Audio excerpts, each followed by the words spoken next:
হরে কৃষ্ণ। পরম সত্য কথা চ্যানেলে আমি আপনাদের স্বাগতম জানাই। আজকে আমি আপনাদের শোনাতে চলেছি লীলা পুরুষোত্তম বইটির 11 অধ্যায়, বৎসাসুর এবং বকাসুর বধ।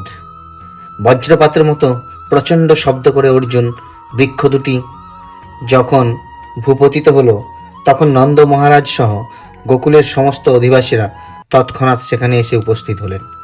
এই দুটি বৃক্ষকে হঠাৎ সেভাবে পড়তে দেখে তারা অত্যন্ত আশ্চর্যিত হলেন। তাদের পতনের কারণ খুঁজে না পেয়ে তারা হতভম্ব হয়ে গেল। উদুখরের রজ্জুবদ্ধ অবস্থায় কৃষ্ণকে সেখানে দেখে তারা ভাবলেন যে এটা নিশ্চয়ই কোনো অসুরের কাজ হবে, তা না হলে এটা কি করে সম্ভব। তারা অত্যন্ত উদ্বিগ্ন হয়ে উঠলেন, কেননা শিশু কৃষ্ণকে কেন্দ্র করে সব সময় এই ধরনের অদ্ভুত সমস্ত ঘটনা ঘটছিল। বয়স্ক গোপেরা যখন এইভাবে নানা রকম দুশ্চিন্তা করেছিলেন, তখন সেখানে ক্রীড়ারত গোপ শিশুরা বলল যে উদুখরের সঙ্গে রজ্জুবদ্ধ কৃষ্ণ সেই উদুখরের টানে সেই গাছ দুটি ভূপতিত করেছে। তারা বলল, কৃষ্ণ যখন এই দুটি গাছের মাঝখানে এসেছিল তখন সেই উদুখলটি সেখানে আটকে যায়।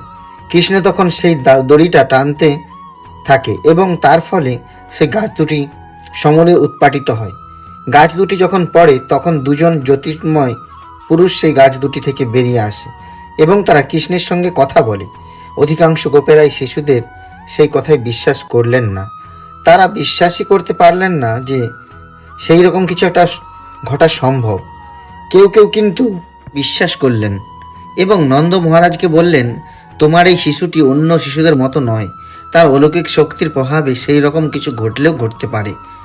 তার পুত্রের এই অসাধারণ ক্ষমতার কথা শুনে নন্দ মহারাজ হাসতে লাগলেন। তিনি এগিয়ে এসে তার কোমরের দড়িটা খুলে দিলেন। বয়স্কা গোপিকারা তখন কৃষ্ণকে তাদের কোলে তুলে নিলেন। তারা তাকে নিয়ে বাড়ির ভেতরে গেলেন এবং হাততালি দিয়ে তার অদ্ভুত সমস্ত কার্যকলাপ কীর্তন করতে লাগলেন। কৃষ্ণ একজন সাধারণ শিশুর মতো তাদের সঙ্গে সঙ্গে তালি দিতে লাগলেন। পরমেশ্বর ভগবান শ্রীকৃষ্ণ কাঠের পুতুলের মতো সম্পূর্ণভাবে গোপীদের বশীভূত হয়ে নাচতে লাগলেন এবং গান করতে লাগলেন।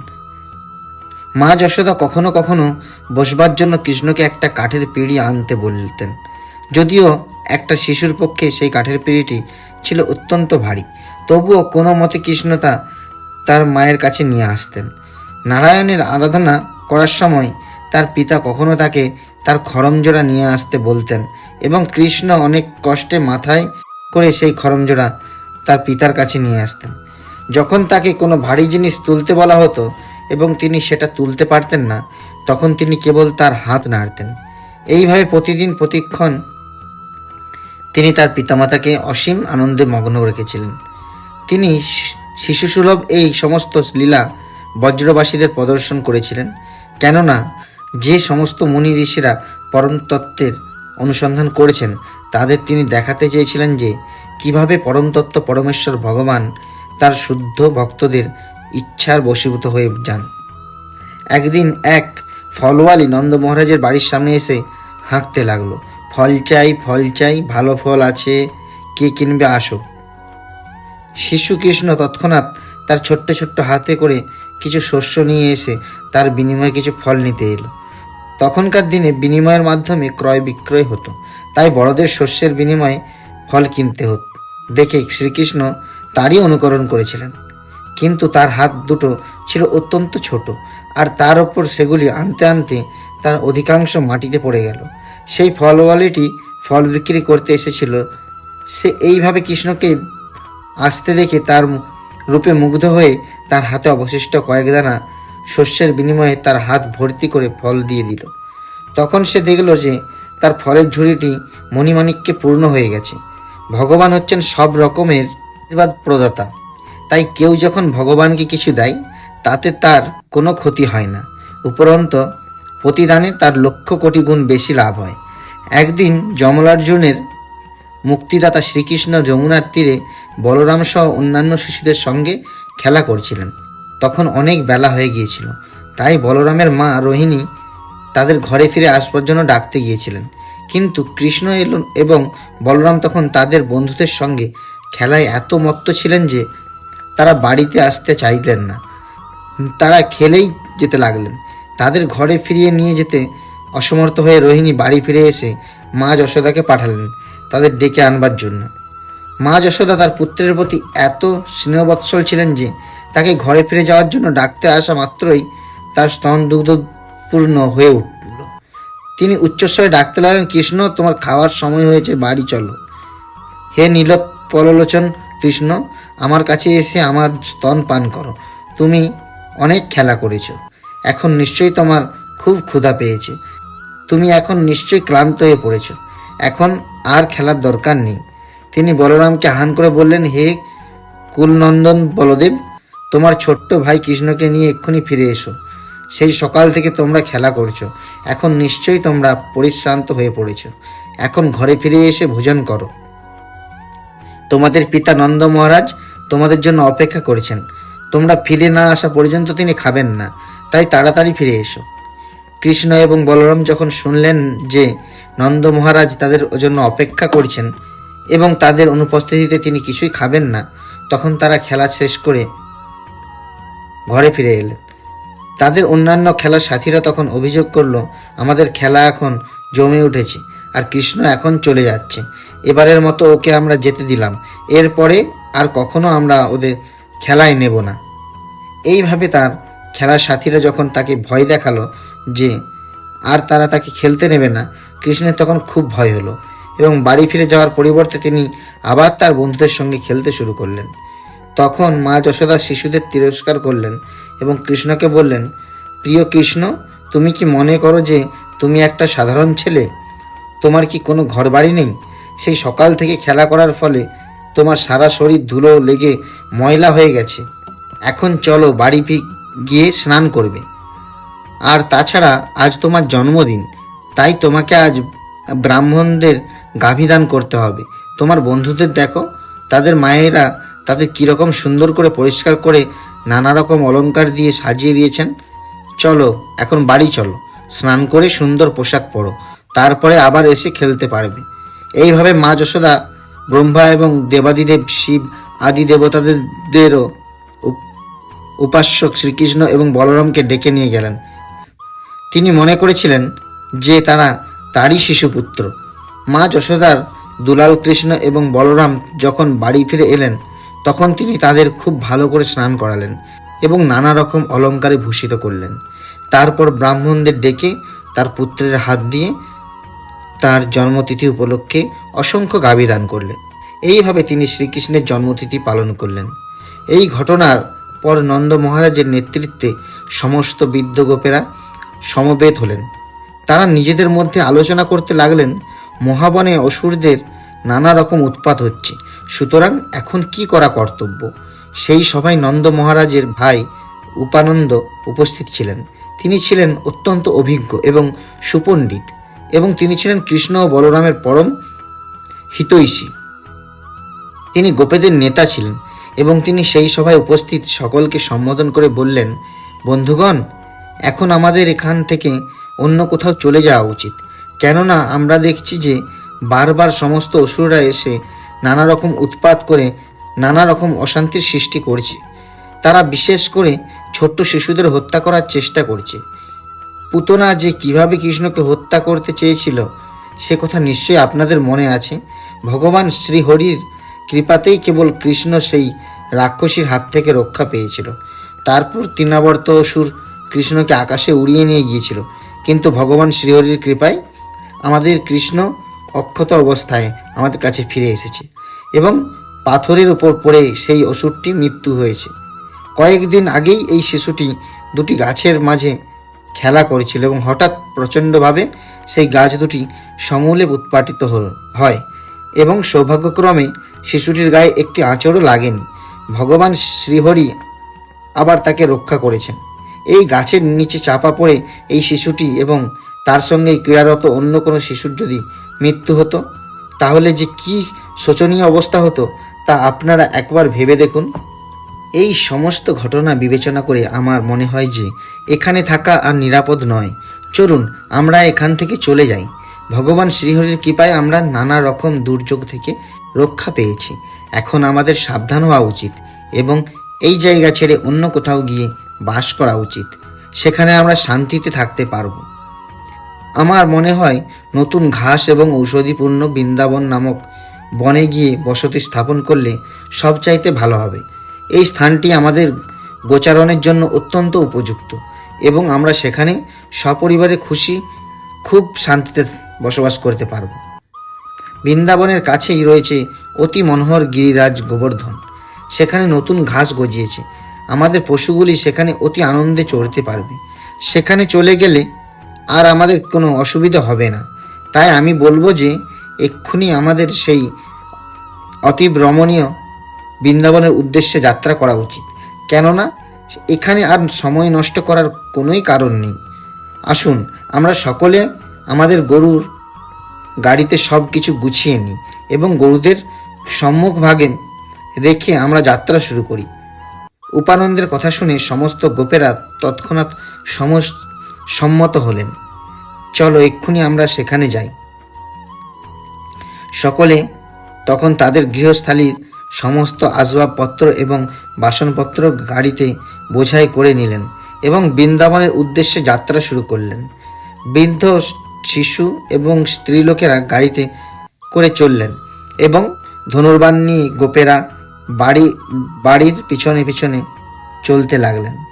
সমস্ত গরু, ষাঁড় এবং বাছুরদের সামনে নিয়ে ধনুর্বাণে সজ্জিত হয়ে সিংহা বাজাতে বাজাতে গোপেরা চললেন। এইভাবে প্রবল শব্দ করতে করতে তারা বৃন্দাবনের দিকে যাত্রা করলেন। আর বজ্রাঙ্গনাদের বর্ণনা কে করতে পারে? তারা সকলে অতি সুন্দর বস্ত্র এবং অলঙ্কারে ভূষিত হয়ে গাড়িতে বসেছিলেন। তারা সকলেই শ্রীকৃষ্ণের লীলাসমূহ কীর্তন করছিলেন। মা যশোদা এবং রোহিণী কৃষ্ণ ও বলরামকে কোলে নিয়ে একটা গাড়িতে বসেছিলেন। কৃষ্ণ ও বলরামের সঙ্গে কথা বলতে বলতে তারা গভীর আনন্দে মগ্ন হয়েছিলেন। তখন তাদের আনন্দোজ্জ্বল মুখমণ্ডল অপ্রাকৃত সৌন্দর্য ধারণ করেছিল। এইভাবে তারা বৃন্দাবনে পৌঁছলেন। সেখানে সকলেই নিত্যকাল অত্যন্ত সুখ এবং শান্তিতে বসবাস করে।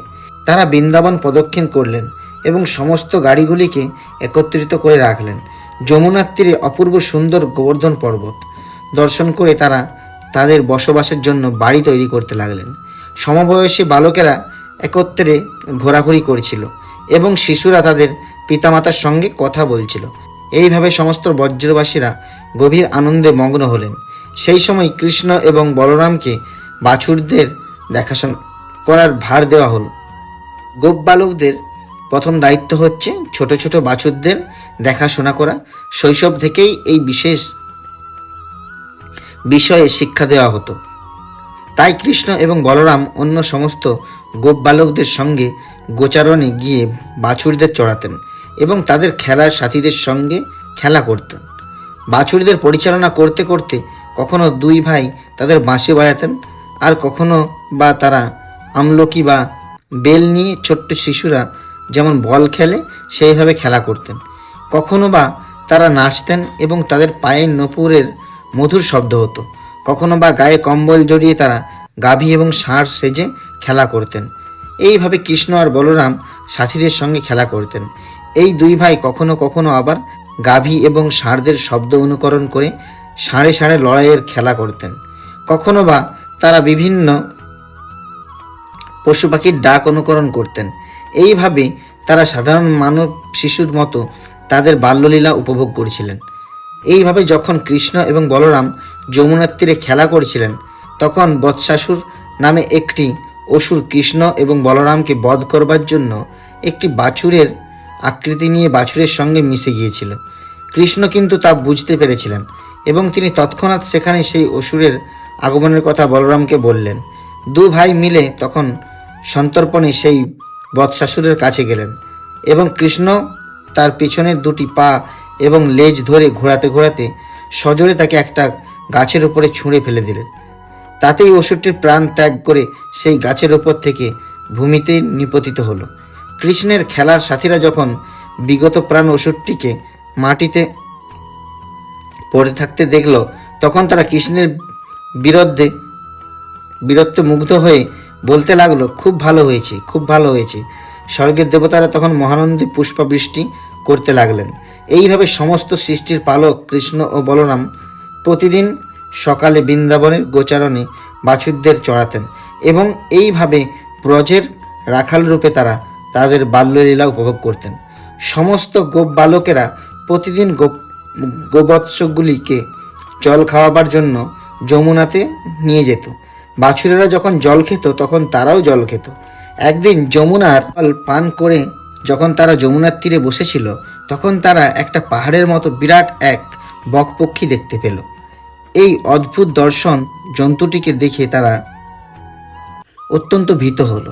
আসলে এটি ছিল বক পক্ষীর রূপধারী বকাসুর নামক এক কংসের এক বন্ধু। সহসা সেই মহাদৈত্য তার তীক্ষ্ণ চক্ষু দিয়ে কৃষ্ণকে আক্রমণ করে তাকে গিলে ফেলল। এইভাবে কৃষ্ণকে গিলে ফেলতে দেখে বলদেব সহ সমস্ত বালকেরা মিতবৎ অচেতন হয়ে পড়ল। বকাসুর যখন কৃষ্ণকে গিলতে যাচ্ছিল তখন সে তার গলায় একটা প্রচণ্ড জ্বালা অনুভব করল। কৃষ্ণের দেহনির্গত রশ্মি ছটার প্রভাবে তার গলা পুড়ে গেল। অসুরটি তাড়াতাড়ি কৃষ্ণকে তার মুখ থেকে ফেলে দিল এবং তার সুতীক্ষ্ণ চক্ষু দিয়ে খুঁচিয়ে খুঁচিয়ে তাকে মারবার চেষ্টা করতে লাগলো। বকাসুর জানতো না যে যদিও কৃষ্ণ নন্দ মহারাজের শিশুপুত্র রূপে লীলাবিলাস করেছিলেন তবুও তিনি ছিলেন ব্রহ্মাণ্ডের সৃষ্টিকর্তা, ব্রহ্মার আদিপিতা পরমেশ্বর ভগবান, সমস্ত দেবতাদের আনন্দের উৎস এবং সাধুদের পরিত্রাণকারী যশোদানন্দন।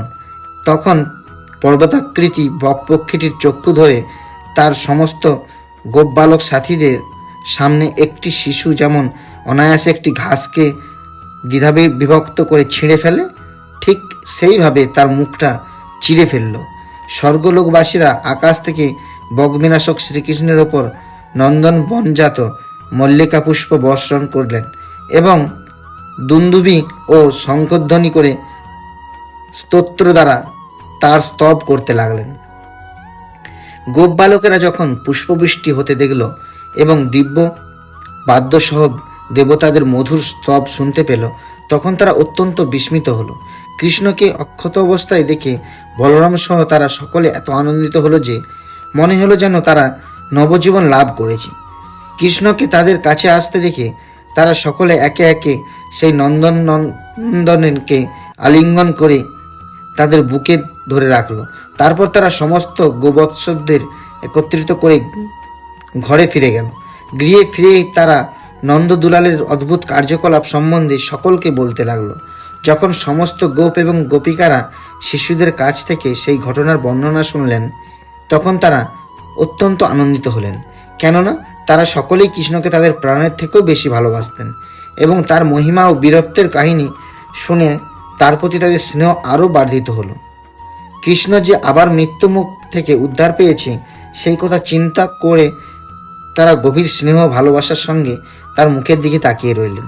তারা সকলেই খুব উদ্বিগ্ন হয়ে পড়েছিলেন, কিন্তু তবুও কৃষ্ণের মুখমণ্ডল থেকে তারা তাদের দৃষ্টি ফেরাতে পারলেন না এবং গোপিকারা নিজেদের মধ্যে বলাবলি করতে লাগলেন যে অসুর কতভাবে কতবার শ্রীকৃষ্ণকে আক্রমণ করেছে, তবুও তারা কৃষ্ণের কোনো অনিষ্ট করতে পারেনি, উল্টে তারাই একে একে নিহত হয়েছে। তারা নিজেদের মধ্যে বলাবলি করতে লাগলেন কিভাবে কত অসুর তাদের দুর্ধর্ষ শরীর নিয়ে কৃষ্ণকে হত্যা করবার জন্য তাকে আক্রমণ করেছে, কিন্তু ভগবান শ্রীহরির কৃপায় তারা কৃষ্ণের শরীরে একটা আঁচড় পর্যন্ত কাটতে পারেনি। পক্ষান্তরে একটা ক্ষুদ্র পতঙ্গ যেমন আগুনে পুড়ে মরে যায় ঠিক সেইভাবে তারা একে একে নিহত হয়েছে। বেদজ্ঞ এবং জ্যোতিষশাস্ত্র বিশারদ গর্গমুনির কথা তাদের মনে পড়ে গেল, যিনি বলেছিলেন যে অসুরেরা এই বালকটির অনিষ্ট সাধন করবার চেষ্টা করবে। এখন তারা দেখলেন যে তার কথা অক্ষরে অক্ষরে সত্য হয়ে যাচ্ছে।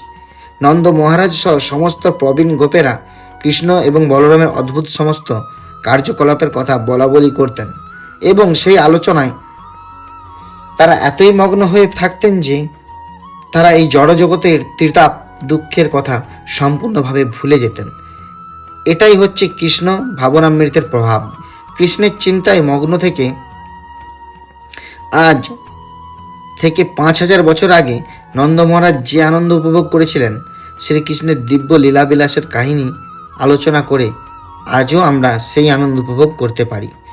শ্রী রামচন্দ্রের জন্য বানরেরা যে সেতু তৈরি করেছিল এবং হনুমান যে লাফ দিয়ে সমুদ্র পার হয়ে লঙ্কায় গিয়েছিল, তার অনুকরণে কৃষ্ণ এবং বলরাম তাদের সাথীদের সঙ্গে খেলা করে তাদের বাল্যলীলা বিলাস করেছিলেন।